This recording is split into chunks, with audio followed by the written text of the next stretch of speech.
Hola, ¿qué tal? Bienvenidos al Colegio de Empresarios. Estamos en nuestra sesión número 8 en la materia Desarrollo de Productos y Servicios y vamos a continuar la explicación de este tema que hemos venido desarrollando desde la clase anterior, que tiene que ver con el desarrollo de los envases y obviamente también con el desarrollo de los empaques, y que este estudio en su conjunto es lo que hemos denominado packing. Y hoy vamos a entrar en materia un poquito en lo que se lleva de tarea operativa todos los días en las áreas de almacenamiento, cómo estos empaques, cómo hay que tener consideraciones en el momento de los diseños de nuestros productos de una manera directa, cómo sus embalajes, sus empaques, sus cajas maestras se tienen que manejar para una adecuada operación en la área de distribución y llevar al punto de venta al cliente. También ya hicimos un poquito de énfasis en la parte de mercadotecnia, en la parte creativa, en la parte de diseño que debe de tener el envase. Entonces vamos a continuar lo que estábamos platicando, lo que estábamos comentando la clase anterior en este tema que tiene que ver con el packing. Y bueno, finalmente hemos hablado mucho y vamos a conceptualizarlo en este momento, las funciones concretas que aprendimos en la clase anterior de lo que debe de ser funcional para el envase. Entonces, el envase, como primer contenedor del producto, debe cumplir con dos condiciones principales. El término un poco, digamos, este tema de la traducción sería un poco el llamado búnker. Y el búnker básicamente es en la guerra, en el área militar, se le da este nombre a la protección que se le da a los mandos, a las personas que están tomando decisiones, y obviamente se busca una protección de tal manera que ni las bombas, que sea un lugar que no sea de fácil acceso para un comando tal vez, de que puedan debilitar o llegar a matar a las personas que están comandando, tomando decisiones de una parte de los ejércitos. Entonces este término que se toma de ahí es que el búnker es todo aquello, toda aquella estrategia que está hecha, que está manifestada para proteger al producto. Entonces, ¿qué herramientas, qué elementos vamos a echar de mano de lo que la administración, la empresa, la mercadotecnia nos va a permitir tener, acceder para proteger al producto? Entonces, lo primero que tenemos que entender como una función muy importante estratégica que juega el envase es esta protección que le llamamos búnker. Y bueno, finalmente la conceptualización es que vamos a tener que contener, proteger al producto, y esto determina: 1. Delimita y separa el producto del medio ambiente. 2. Reduce el producto a un espacio determinado con un volumen específico. Es una cantidad, un tamaño determinado. 3. Los productos en cualquier estado de la materia o puede ser a granel, pueden ser manipulados y cuantificados sin ser tocados de forma directa. Entonces el envase también te permite que tengas esta maniobrabilidad sin que afecte al producto. Recordemos que uno de los objetivos que aprendimos la clase anterior es que uno de los compromisos y una de las garantías que la empresa tiene que tener es que el producto tiene que llegar en perfectas condiciones al consumidor. Y entonces, imagínate en este traslado, en este trayecto de operaciones de las empresas que viven todos los días y que debemos de darle ese garante. Bueno, dentro de este primer punto que es contener, vamos a guardar, ahora viene la parte de proteger. Y la parte de proteger finalmente tiene que ver con dos puntos. Y el primero sería que el envase aísla al producto de los factores que pudieran alterarlo, de su estado natural y de su composición, así como de su calidad.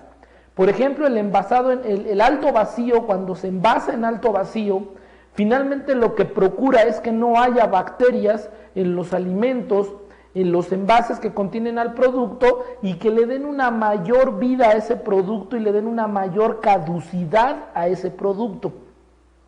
Otra parte importante para proteger es que no solo es aplicable también a los productos, sino también protege incluso al envase e incluso puede proteger también al consumidor y al medio ambiente. Hablando de un término ya de responsabilidad social, habíamos comentado también esta parte importante que los envases deben de tener un cero daño al ambiente a través de materias primas que sean biodegradables, que sean recicladas, que sean de materiales que no dañen al ambiente. Entonces, fíjate cómo en este sentido la política del envase también ahí está protegiendo al medio ambiente. Un producto que es sano, un producto que tiene vitaminas, un producto que tiene minerales, en el caso de los alimentos, un producto que no daña tus manos, un producto que no te puede generar una toxina, un producto que no pone en riesgo cualquier situación considerable, por ejemplo, como un medicamento, que bueno, pues si está recomendado con receta y todo, no habría problema, pero finalmente los productos no deben de poner en riesgo al consumidor. En este punto es cuando llamamos que debe también de protegerse. Entonces, es muy interesante ver cómo una política de producto y de mercadotecnia tiene un sentido de responsabilidad muy importante con el medio ambiente, con el consumidor, como una estrategia global. Y bien, la protección también la podemos dividir en dos tipos. Tenemos una protección contra riesgos físicos y mecánicos del producto, de su manejo, y durante esta situación en el transporte que se está manipulando para poder llevar a los puntos de venta al producto, debemos de tener todas las garantías, toda la sistematización para poderlo operar, inclusive en algún punto pudiésemos hasta asegurar la mercancía. Hay materia prima industrial que se transporta, que requeriría en ese sentido asegurar la mercancía por el alto grado de inversión que conlleva, o bien también la protección de la manipulación física incluiría tener todos los elementos y herramientas para poder trabajar como guantes, chalecos, gorras, cascos. Y bien, el punto número 2 es que contra las influencias del medio ambiente también hay que protegernos para no dañarlo. Este tema es algo que actualmente las empresas tienen que considerar, no se puede dar por hecho, no puede ser un mito, sino tenemos que investigarlo y ser garantes de que no se está dañando el medio ambiente. Entonces, con esto queremos influir en que el envase se dirige principalmente a la protección química individual del producto y el embalaje, en cambio, es a la protección física y colectiva. ¿A qué se refiere esto? El envase tiene contacto, recuerda, tiene contacto directo con el producto y con el consumidor, y entonces la composición de los materiales de su consumo, que puede ser un alimento, puede ser un servicio, puede ser un juguete, puede ser cualquier situación de nuestros productos que estemos desarrollando, tiene que ver con su composición, con su estructura y su fabricación. Y el empaque y el embalaje tiene que ver con esas estructuras que van a protegerlo para su transportación.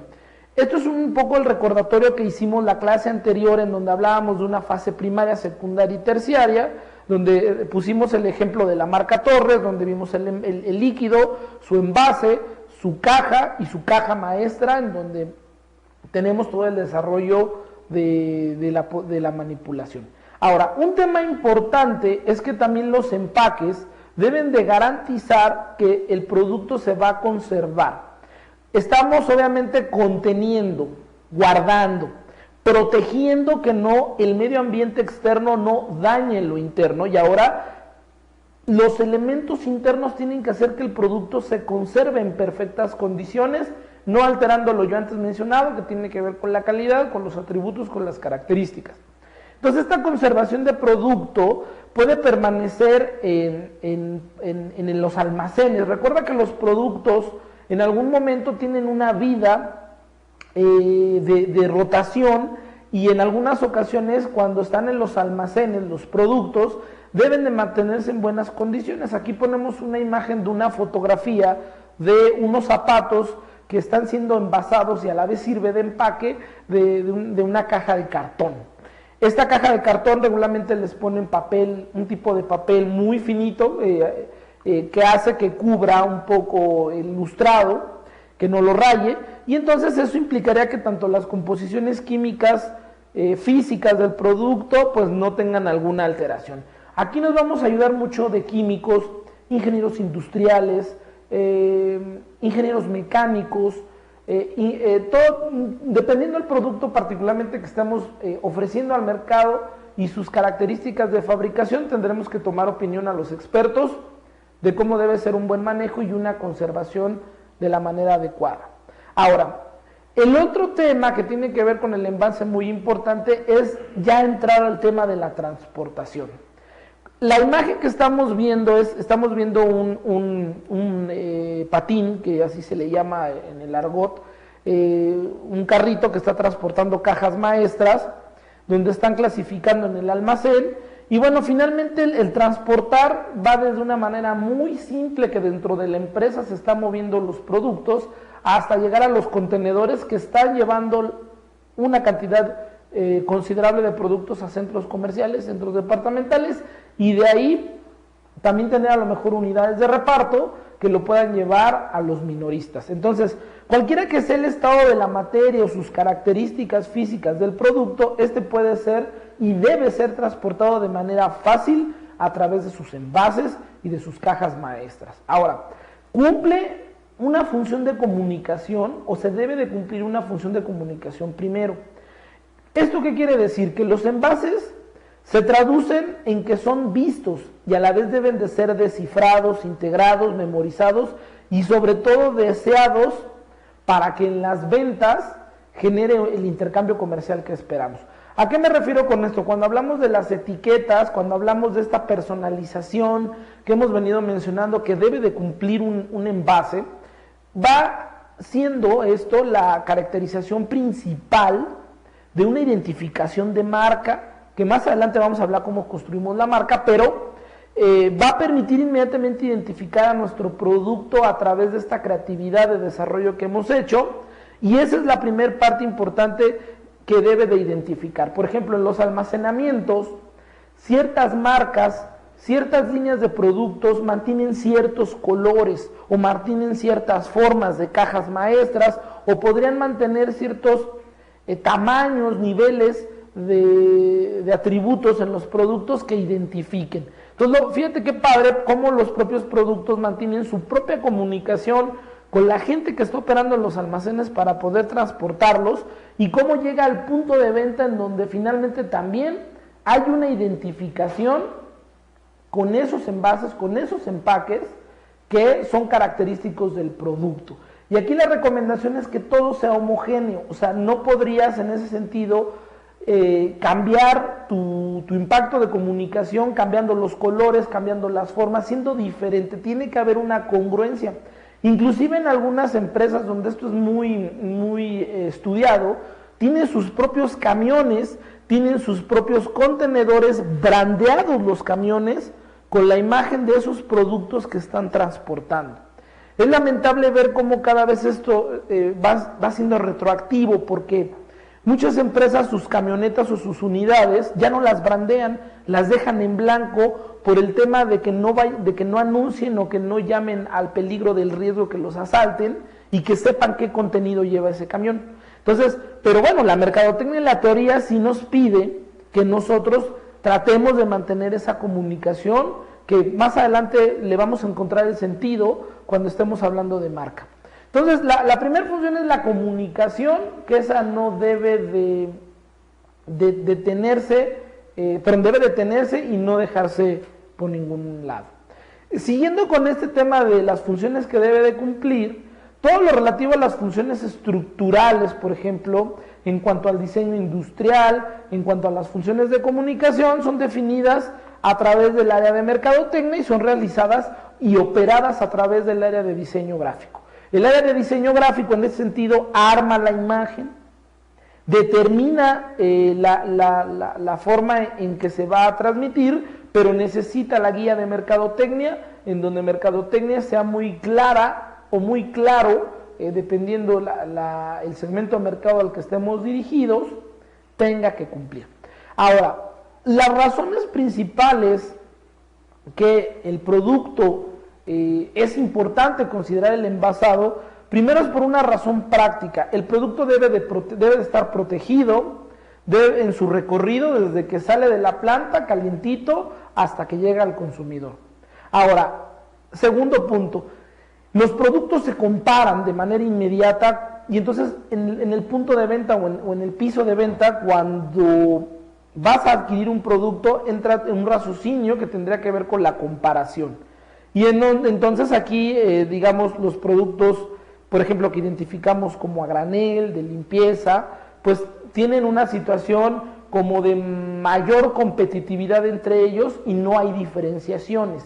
Y lo que buscamos es una diferenciación porque es parte de nuestra estrategia. Y aquí cabe hacer mención que, bueno, tenemos actividades inmediatas que atender con este tema de manera básica, pero lo importante es que debes de generar una estrategia.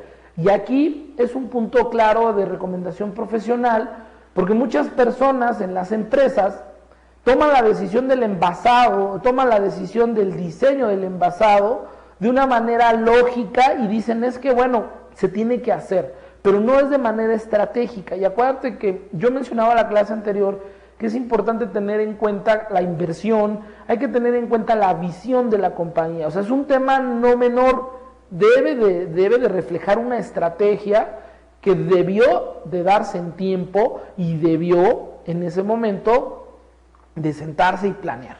O sea, no es un tema de que, bueno, pues ese me gustó y adelante. Vamos a ver cuando lleguemos al tema del branding, cómo ahí es esta evaluación de la comunicación que estamos reflejando y que a veces no es ni siquiera lo que nosotros fuera lo más óptimo para el mercado. Pero bueno, eso finalmente lo vamos a evaluar al final. La parte de la razón comunicativa, pues finalmente es esta parte que acabo de explicar. Y bueno, el entrar en contacto con el comprador antes que el propio producto genera este famoso escaparate. Hoy cerramos diciendo y reforzando que habíamos dicho que el envase era un vendedor silencioso, finalmente porque es el primero que entra en contacto con los consumidores y genera estas expectativas que deberían de ser atractivas, de buena imagen de nuestros productos. Bueno, vamos a hablar ahorita un poquito ya de las características que tienen que son materiales comunes para poder hacer envases y para poder hacer empaques. Lo primero que vamos a analizar van a ser dos muy básicos, que es el cartón. ¿Qué tipos de cartón hay? ¿Qué medidas se utilizan? ¿Qué características tienen los cartones? Y el papel es fundamental porque son de los elementos más comunes para cuestiones de industrialización, para la venta de productos masivos, y obviamente no vamos a excluir, vamos a mencionar otros, pero requerirían una inversión mayor. Por ejemplo, podemos hablar de metal, podemos hablar de plástico, podemos hablar de aleaciones, que finalmente hacen un poquito más caro el producto, pero también determinaría si el segmento de mercado lo requiere o el tipo de producto que yo estoy vendiendo requeriría no manejar este tipo de materiales. Pero los más comunes, los que encontramos en su mayoría, son el papel y el cartón. Entonces, estos elementos constituyen los materiales para envasar, ¿no?, de una manera común en las industrias. La mayoría es el uso del papel y el cartón, y en esta medida, bueno, pues tendríamos también que contemplar un poco también el plástico, dependiendo de lo que estemos fabricando. Y bueno, finalmente esto tienen que ser materiales que no sean perjudiciales para el medio ambiente, y bueno, en esta manera nosotros determinar la inversión y la razón social de la empresa, que es comprometida, ¿no? Bueno, vamos a empezar con el papel. El papel, puse unas imágenes donde tú puedes ver que hay un papel que está conteniendo a pan, y tengo también por otro lado una mezcla de papel con plástico, que sería un plástico muy fino, como tipo polietileno, tipo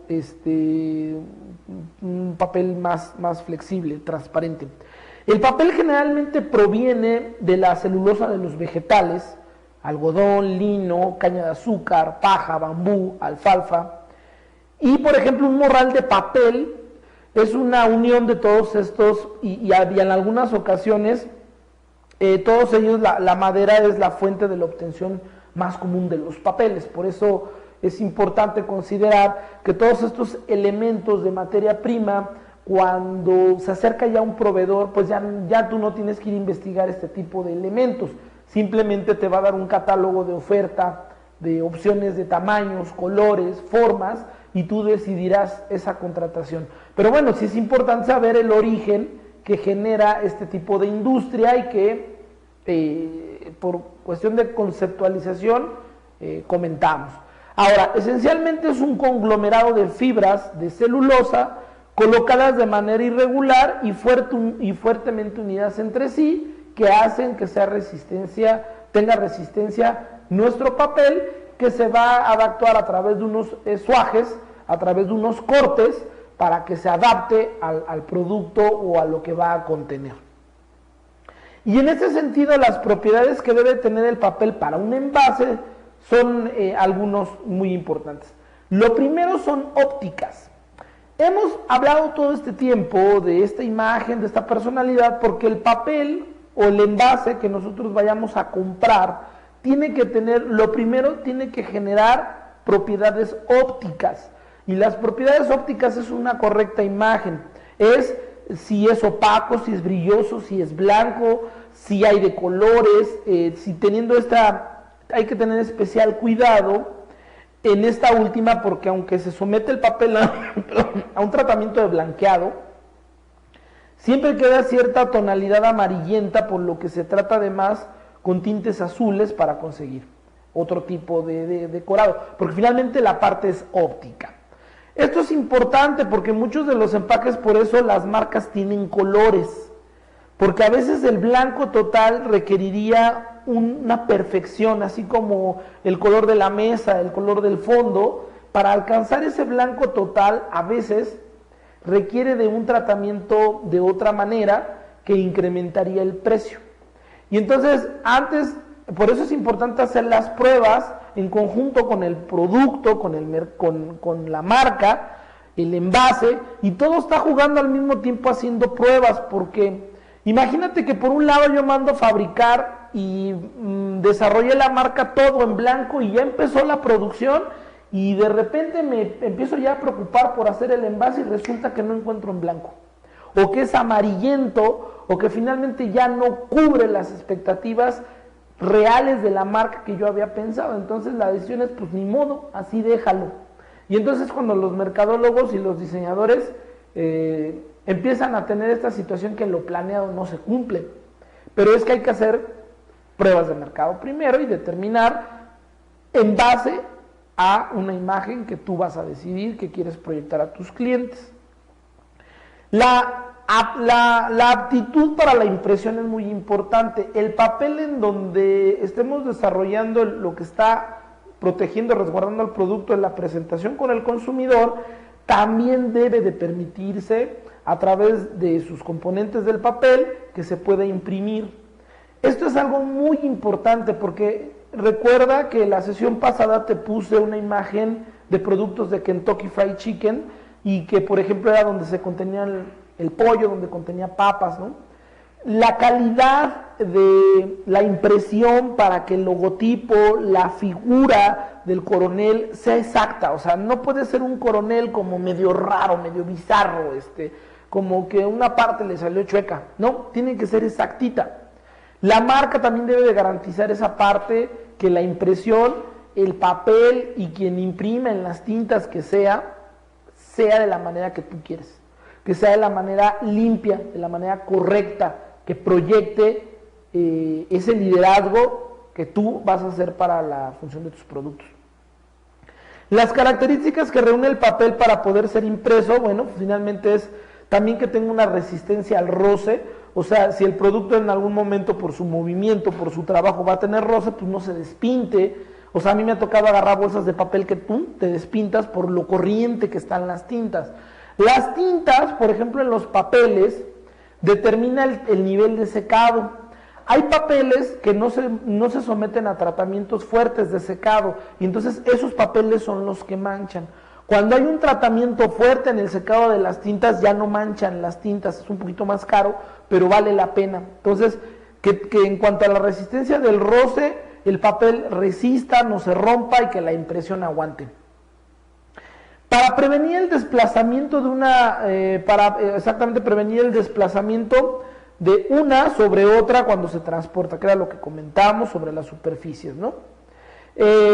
Algunos tienen agentes antideslizantes, le ponen un poquito son tratamientos plásticos, como vamos a ver más adelante en un ejemplo de las papas. Grado de satinado, algunos papeles necesitan tener este determinado tipo satín para dar mayor imagen, para dar mayor estética, por motivos que vamos a ver más adelante, que tiene que ver con productos que, por ejemplo, tienen grasa, o productos que necesitan tener una facilidad interna de desplazamiento, y en algunos sentidos va a tener que trabajar, son un poco más caras. Influye en gran medida el resultado de la impresión para poder determinarlo. Bueno, nosotros le llamamos la aptitud para la impresión con la capacidad que te está dando el papel para que puedas imprimir. Entonces, que tiene que ser de calidad. Y estas características las reúne el papel ya en forma impresa, pues haces las pruebas y ves lo que tú estás buscando para tu marca. Hablábamos de la resistencia del roce, hablábamos del grado de satinado y hablábamos también de la resistencia a la luz. Siendo papel, la luz juega un papel muy importante porque también puede ir deteriorando, puede ir quitándole nivel de grado de impresión a las tintas, que es lo que llamamos que lo va opacando, ¿no? Entonces también tenemos que evitar que la decoloración o que el amarillamiento por la exposición a la luz, ya sea en el punto de venta, en el almacén, pues esto genere un aspecto negativo a lo que estamos buscando en la marca de los productos. Algunos papeles son hechos también para la resistencia para el agua. Entonces aquí pues algunos van mezclados con cuestiones plásticas, se le llama que son películas que se ponen en los papeles, en los empaques y en las etiquetas, que hace que tenga una resistencia para el agua. También hay productos que lo van a requerir. También tiene que ver con una impermeabilidad a las grasas, que era lo que habíamos comentado, sobre todo si es empleado para envolver alimentos, ¿no? También es importante considerar la barrera a los líquidos y los vapores. Hay productos que en el uso cotidiano los envases van a requerir o van a desprender vapores, líquidos, y bueno, también es un poquito más para el área de alimentos este tema. Y el pH, que bueno, el punto en tener en cuenta es para también determinar cuál es la vida útil del envase. Los papeles, por ejemplo, con pH bajo se autodestruyen, mientras que los alcalinos, porque hay pHs alcalinos, tienen el mayor potencial de vida útil. Es importante considerar que el envase tiene una vida útil y que de alguna manera este pH determina determina particularmente la caducidad del papel para poderlo manejar y que no altere al producto. Recuerda que una de las características principales es que el producto no se puede alterar y tiene que garantizar que llegue al consumidor como nosotros lo prometimos. Bueno, siguiendo con el tema de los materiales y sus características, bueno, la resistencia también es algo importante, su durabilidad para rupturas, alargamiento, plegado, que le llamamos reventamiento del papel o de los empaques, porque también si el producto no funciona, si ese empaque lo vamos a utilizar con otras medidas, si ese empaque pues no se rompe, ¿no? Entonces, para determinar estas características se emplean aparatos que reproducen las condiciones más adversas que puede presentar un empaque en su manejo. Y ahí la parte de investigación industrial lo que está haciendo en el prototipo de desarrollo es determinar la forma, los materiales, los acabados para en este tipo de situaciones cotidianas que se puede llevar a cabo o que está llevando a cabo el consumidor, no le quedemos mal con el empaque. Entonces, las distintas propiedades del papel están íntimamente relacionadas entre sí, lo que supone una dificultad, pues al variar una de la otra, pues puede convertirse en un reto solucionar algún problema que puede presentarse en esa situación. En la fotografía que están viendo en su slide, yo puse algunas bolsas que son de papel craft, son de papel bond, en donde esta forma triangular con una base que tiene una costura en pegamento y esta situación para poder tener la agarradera, esa forma triangular le da un soporte a lo que ustedes pongan de una manera muy resistente. en donde obviamente este tipo de diseños, de acuerdo a la geometría, ayudan porque determinan un peso que puede mantener hasta cierto momento, y es agradable y es barato, y se puede imprimir el logo de la marca o de la empresa por adelante.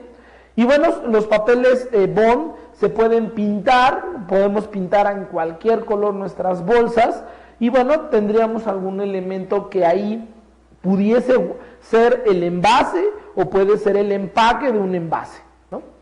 Para regalo o para uso de consumo directo. Bueno, entonces vamos a clarificar este ejemplo más. Entonces, los tipos de papel para envase, por ejemplo, son características que tienen que ver con tres grandes tipos de papeles. Tenemos los papeles llamados kraft, que en el mercado se conocen como los más baratos o digamos industrialmente son los más comunes. Pero hay que determinar si de acuerdo a la imagen de lo que yo estoy vendiendo sería lo más adecuado tenerlo o invertir un poco más para entonces hacer una bolsa de color que determine a lo mejor una mayor imagen, mayor calidad, y también va a depender de los segmentos de mercado. Entonces el papel kraft tiene una resistencia muy importante, se emplea en la elaboración de papel tisú, papel para bolsas, sacos, multicapas y papel para envolturas. O sea, la verdad es que el papel kraft es muy utilizado en las industrias para poder hacer este trabajo que estamos platicando. El segundo es un papel que le llamamos pergamino vegetal, es un poco con características de resistencia principalmente para la humedad.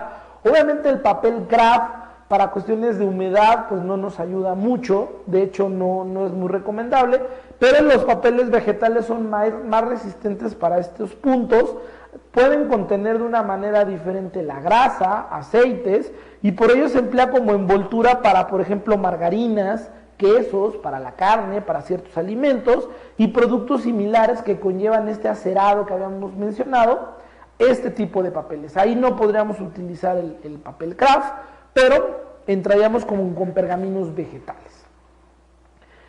Otro tenemos el papel para resistencia ya directamente de grasas, que le llamamos papel glycerin. Este tipo de papeles, por ejemplo, pongo un caso ahí con una imagen con las papas. Este tipo de papeles traen doble capa, traen como dos caras, una cara exterior y una cara interior, que esa cara interior son como acerados, son muy resbalosos. Es un papel que es especialmente para manejar grasa. Y entonces aquí podríamos contenerlo como en alimentos, como unas papas fritas. Y bueno, finalmente también eso ayuda para que cuando se esté manipulando el producto no se afecte ni lo interno ni lo externo. Luego tenemos algo que le llamamos papeles tisú, que es algo que ya habíamos hecho mención. Y estos proceden de pulpas mecánicas o químicas y en casos de papel reciclado. Este tipo de acabados de papel tisú son los recomendables cuando nuestros papeles son completamente blancos o queremos mantener un blanqueado o un color muy natural, un color muy de base. Cuando queremos que el color de la bolsa, que el empaque, que el envase, que en este caso tenemos que hablar con el material papel, sea un color muy bueno, se le llama tisú. Y estos son químicos y son mezclas con el papel para dar ese color duro, macizo que busca la marca tener. Y bueno, al final tenemos los papeles encerados, y este tipo de papeles ofrecen gran protección a los líquidos, a lo que tiene que ver con también vaporizaciones, por ejemplo un café, por lo que se emplean mucho para envases de alimentos como de repostería y cereales secos. Entonces, como puedes ver, estamos manejando ahorita el tema del papel, algunas características, algún tipo de bolsas que se pueden utilizar para la estrategia que vayamos a hacer con nuestros productos. Ahora vamos a hablar un primo hermano del papel, que son las bolsas. Las bolsas, hablamos de bolsas y de sacos, porque finalmente también los sacos, para cuestiones de venta de productos a granel o venta de productos en un consumo muy masivo o industrializado, imagínate que vendemos forraje para ganado o vendemos alimento para ganado, pues aquí determina otro tipo de envase y de empaques no menos importantes como el desarrollo de un producto a un consumidor, requieren también de un trabajo mercadológico. Y entonces tenemos que son más considerados un tipo de contenedor, no son rígidos como el papel, pero su combinación de elementos hace que puedan determinar un peso, que por ejemplo pongo aquí bolsas que tienen un contenido de casi 12 kilos y los sacos contienen un peso superior, por ejemplo tenemos bolsas. Este tema es importante, lo voy a poner en el pizarrón un poco, digo es un tema un poquito lógico, pero bueno, para aclararlo, recuerda que las bolsas tienen esta base, no soy muy bueno dibujando bolsas, ¿verdad? Pero esta base que puede acabar en triángulo o en cuadrado, esta base y esta unión de estas costuras aquí en las bolsas, hacen que puedas poner cualquier cosa con peso. Obviamente si el tema es triangular, le va a dar un mayor soporte a las agarraderas. Entonces las agarraderas y la base son las que determinan hasta dónde yo puedo aguantar el peso de una bolsa, de un producto. Entonces, por ejemplo, hay bolsas, las bolsas que están hechas para las tiendas departamentales, en donde van a comprar ropa, van a comprar accesorios, regularmente la base ponen un cartón como base y todo lo demás es papel para las agarraderas. Entonces, las agarraderas generan una fricción con la base para determinar un cierto peso, que hablamos de 12 kilos, que serían las normales. Ya hablar de más kilos, por ejemplo, ya ahí ponemos un costal, también los costales, regularmente los costales normales son de 20 y 50 kilos. Entonces este tema de que el costal tengan estas costuras aquí, estas costuras determinan también que su maniobrabilidad que va a tener haga que no se derramen. Entonces las costuras que van a poner aquí, como el tejido fibroso con el que está hecho el costal, hace que cuando lo carguen, lo manipulen, se estire y le dé mayor resistencia a todo el costal. Obviamente si esta fibra es corriente, no es buena, pues va a tener un hoyito por aquí y te va a ir saliendo todo lo que lleves, ¿no? Entonces, es un tema considerado la calidad de lo que tienes que hacer para que no haya merma, sino de una mala imagen. Ahora, las características, por ejemplo, de las bolsas, son también que son más económicas. Las bolsas son más económicas. Tenemos bolsas de polietileno, tenemos bolsas de polipropileno, tenemos bolsas que van a generar también se pueden hacer bolsas de papel, ¿no? O sea, también se pueden utilizar bolsas de plástico. Las bolsas finalmente juegan un papel de seguridad, son más herméticas, podemos manejarlo, que protegen del polvo, y bueno, finalmente cubre todos los puntos de vista del producto y del envase. Por su prosperidad permiten la acción de ciertos procesos sin ningún problema, como la esterilización de algunos productos, puedes hacer al alto vacío, puedes esterilizar. Las bolsas toman automáticamente la forma del producto que se contiene, lo cual puede ser una ventaja porque los productos pequeños no ocupan mucho espacio, por ejemplo, como la desventaja de que una bolsa puede no poder permanecer o establecerse en una superficie mayor. Las bolsas, por ejemplo, de papel no son aptas para productos muy húmedos o de bordes cortantes. Entonces tendríamos aquí que poner una de plástico o una de mayor resistencia. Las propiedades, por ejemplo, atípicas de un saco. ¿Y por qué hablo del saco? Porque a lo mejor nuestros productos son industriales, son a granel, vendo frijol, vendo arroz, vendo haba, puedo vender azúcar, puedo vender café, que requeriría que mi venta de producto industrializado sea a granel. Entonces aquí vamos a ver rápidamente algunas propiedades básicas, que sería los sacos, por ejemplo, obviamente como hemos venido mencionando, busca proteger el contenido de la absorción o la pérdida de humedad del producto, previene los problemas causados por insectos, porque finalmente las plagas, yo me acuerdo mucho que desarrollé unos empaques para unas personas que fabricaban sartenes de cocina. Y entonces ellos cumplían un aniversario. Y como cumplían un aniversario, querían ellos, dentro de las cajas de los sartenes que vendían, querían dar un regalo, se había determinado dar un regalo para las consumidoras que compraban los sartenes. Entonces, ya sabes, en la mesa creativa, pues nos sentamos y había propuestas de, no, pues vamos a regalar un mandil, vamos a regalar un mantel con sus servilleteros, con sus servilletas, no, pues vamos a regalar esto, y empezamos a ver qué regalábamos y a ver para qué nos alcanzaba.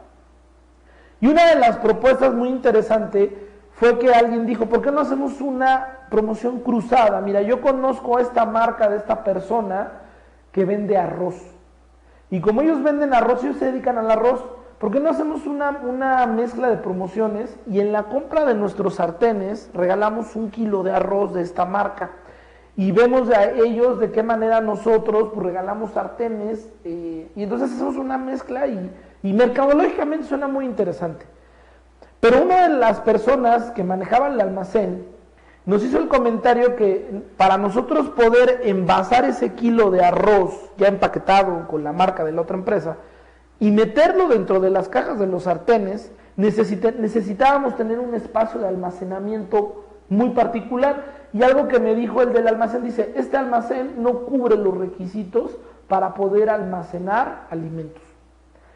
¿Por qué lo comento? Porque cuando uno no sabe de esas cosas, yo volteaba y decía, pues cómo, no, sí, no pasa nada, mira, pues ahí apílalos y ahí en ese rinconcito, ahí nada más le pones unas tarimas para que no se moje y shalala y ya, vámonos.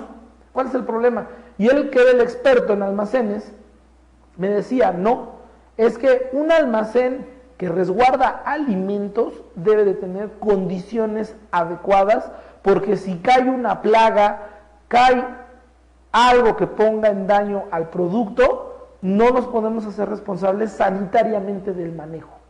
Entonces fue cuando uno aprendió, y en este caso un servidor, debes de aprender a que hay ciertas cosas que tienen sus normas y que no se pueden tomar a la ligera, porque puede haber un daño de marcas grandísimo. Y entonces cuando me dijeron eso, pues nos pusimos a investigar y efectivamente las condiciones que debe de guardar el almacén, su maquinaria, incluso el manejo del personal, no eran las adecuadas y ponía en riesgo este tipo de temas. Entonces ahorita me acordé de eso porque cuando hablamos de los costales tienen este tema de sellado, de manejo, finalmente porque puede haber una plaga en este sentido, ¿no?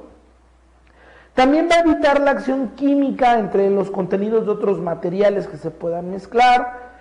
Provee una barrera contra el gas, contra el vapor de lo que hay volátil, digamos de los contaminantes volátiles. Previene la fuga de productos cuando vienen en polvo. Protege el contenido de la contaminación de bacterias, suciedad, sustancias extrañas. Asegura un fácil vaciado del producto. Su superficie exterior posee propiedades antideslizantes. Finalmente, pues hablábamos de estas fibras con las que están hechas, que son un poco ásperas, hacen que no se estén moviendo, entonces en la transportación de los tortons no genera un problema. Asegura un fácil vaciado del producto, ya lo habíamos comentado, perdón.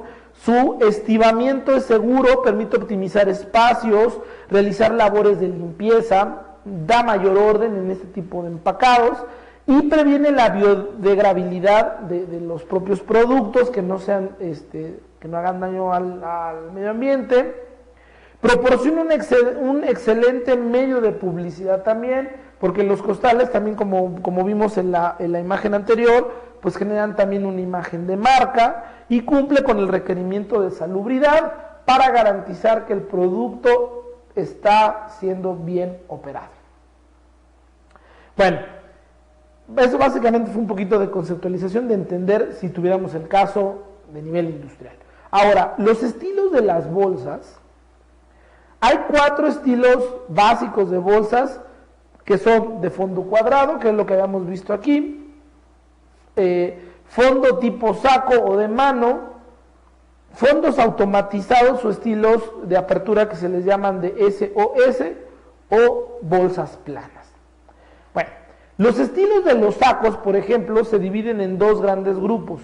Sacos de boca abierta, que son sacos de papel multicapa, cosidos o pegados en un solo extremo, que son fabricados como estos, son de boca abierta, ¿no?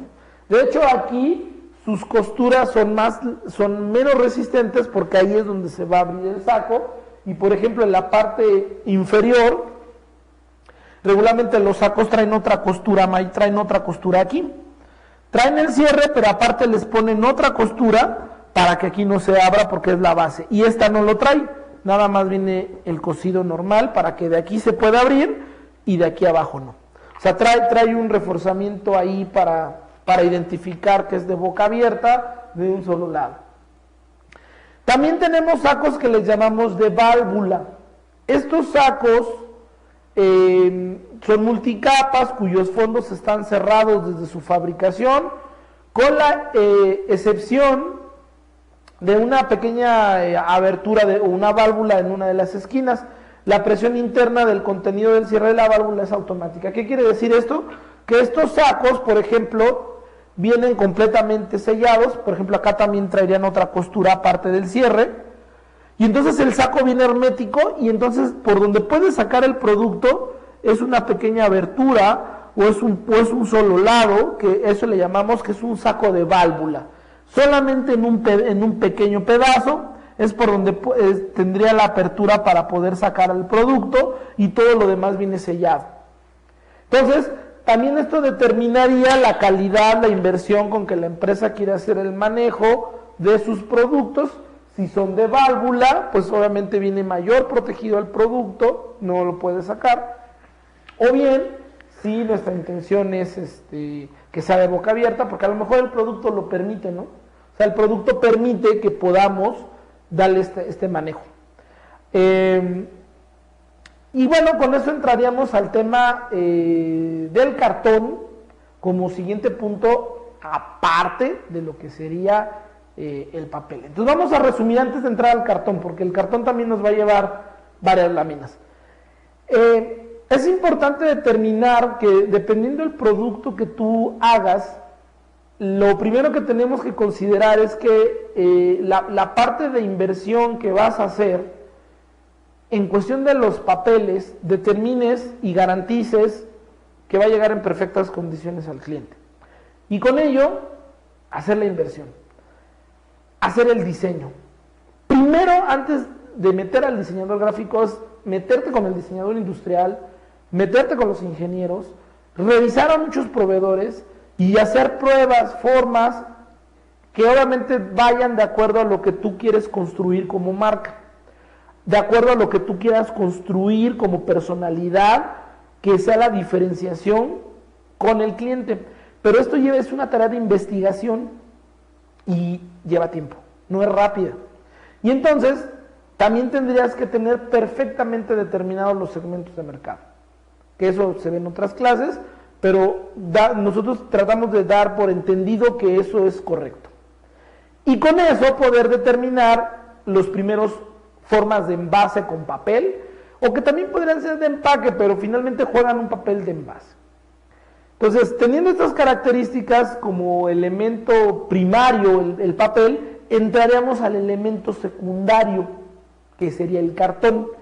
Hablábamos ya que el cartón en la revolución industrial fue el tema, porque el cartón permitió empacar, porque acuérdate que en la revolución industrial despegó la producción, se empezaron a hacer más productos, porque ya no era un tema artesanal, ya era un tema de máquinas. Y las máquinas empezaron a producir.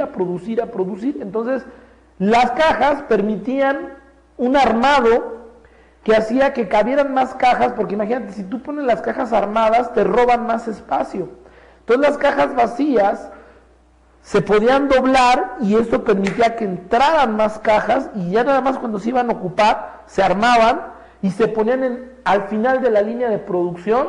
Entonces, cuando armaban el producto, pasaba por las líneas de producción, ponían las cajas, ya a mano las personas empacaban, cerraban, bajaban las cajas, inmediatamente llegaban los camiones, el transporte, y se llevan el producto. O sea, no es un tema de estar almacenando, de, pues mira, ya las hice, ahora guárdalas, ¿no? Para que mañana se las lleven. No, las líneas de producción, de consumo inmediato, es así. Entra a producción, sale, se empaca y vámonos, porque es costo el almacenamiento.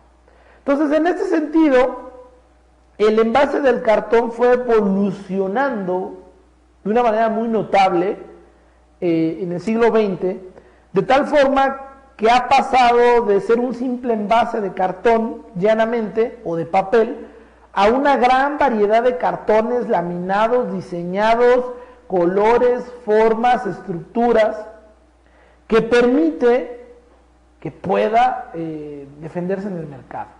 El papel y el cartón se obtienen a partir de la madera. La madera es la esencia básica y un 20% de la producción mundial de ambos materiales se emplea para la fabricación del famoso packaging.